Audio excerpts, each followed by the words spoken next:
है, क्योंकि भारत ने जो इतिहास रचा है टोक्यो ओलंपिक में, उसकी उम्मीद तो थी, इरादे थे, ख्वाहिश थी, दुआएं थी, लेकिन आखिरकार वो दुआएं कबूल हुई और भारत के हिस्से में सोना आया। और अब लगातार ट्वीट्स किए जा रहे हैं, प्रतिक्रियाएं आ रही हैं। प्रधानमंत्री नरेंद्र मोदी ने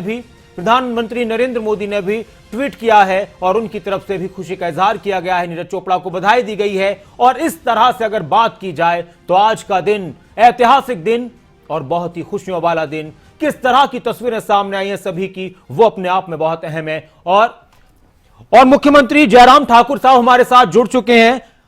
बहुत बहुत स्वागत है आपका मुख्यमंत्री जयराम ठाकुर जी खबरें अभी तक पर।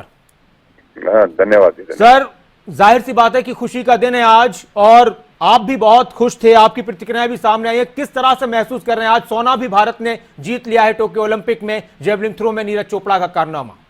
ऐतिहासिक घड़ी है ये हमारे देश के लिए और मैं बधाई देता हूँ चोपड़ा जी को। और जो उन्होंने संघर्ष किया, मेहनत की और मेहनत का परिणाम बहुत अच्छा रहा और पूरा देश उत्साहित है और देश का युवा उत्साहित है। स्वाभाविक रूप से कि एथलेटिक में हम यहाँ इस मुकाम पर नहीं पहुंच पाए थे आज से पहले।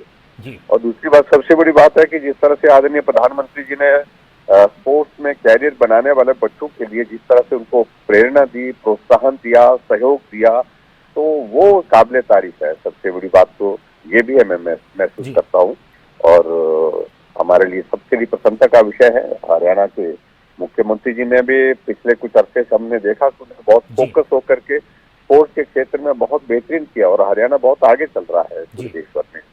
जयराम ठाकुर जी, अब जो जिस तरह से आज का जो दिन था और आप भी देख रहे थे मैच, सारी चीजें थी। एक वक्त था कि लोग क्रिकेट को इतनी दिलचस्पी से देखा करते थे। अब एक चर्चा है खेलों को लेकर, जो एक सोच होती थी भारत में, वो भी चेंज होगी इस ओलंपिक के बाद बहुत हद तक। निश्चित रूप से क्रिकेट का एक ऐसा था कि एक बहुत बड़ा रुझान एक वक्त था, लेकिन अब ऐसी एथलेटिक्स में और उसके साथ दूसरी गेम्स में भी अब हमारे जो है वो खिलाड़ी आगे बढ़ रहे हैं और उत्साह बढ़ रहा है और उसकी वजह से रुझान लोगों में भी देखने को, सुनने को जो है बढ़ता जा रहा है। ये हमारे लिए अच्छी बात है पूरे देश भर के लिए। और सबसे बड़ी बात है कि 135 करोड़ के देश में हम ओलंपिक में जहां बहुत पीछे रहते थे, अब की बार बहुत अच्छा परफॉर्मेंस किया। बिल्कुल 7 मेडल हम ले चुके हैं, तो ये बेस्ट परफॉर्मेंस अभी तक का है, ये समझा का विषय है। और मुख्यमंत्री जी, हॉकी में भी जिस तरह का प्रदर्शन रहा, जो इतिहास रचा है हमारी टीम ने, हिमाचल का भी हमारे खिलाड़ी वरुण उसमें थे। और आप हिमाचल में किस तरह से अब खेलों को लेकर आप लगातार लगे हुए हैं आगे बढ़ाने को लेकर, अब और किस तरह से जोश और जज्बा एक मुख्यमंत्री के तौर पर आपके अंदर भी आ चुका है ये आगे बढ़ाया? सबसे बड़ी बात तो यही है कि खिलाड़ियों को प्रोत्साहन देने की आवश्यकता है।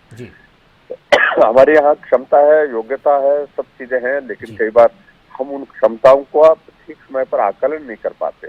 तो एक मुझे लगता है कि बहुत किस खिलाड़ी का मतलब कौन सी गेम में वो अच्छा बहुत बेहतर कर सकता है, तो सारी चीजों को करने की आवश्यकता है, सोचने की आवश्यकता है, प्लान करने की आवश्यकता है और उनको आगे बढ़ने के लिए प्रेरित करने की आवश्यकता है। ये महत्व का विषय है।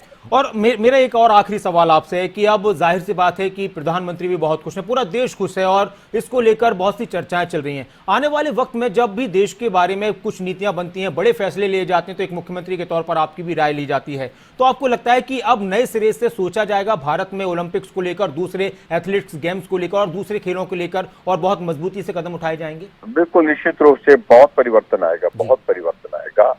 और एक तो नौजवानों का रुझान उस दिशा में बढ़ेगा और बहुत उत्साह के साथ वो आगे बढ़ेंगे और स्वाभाविक रूप से सरकार की ओर से भी प्रथम इस दिशा में होने की गुंजाइश और ज्यादा बढ़ेगी। बहुत बहुत शुक्रिया मुख्यमंत्री जयराम ठाकुर जी खबरें अभी तक के साथ जुड़ने के लिए।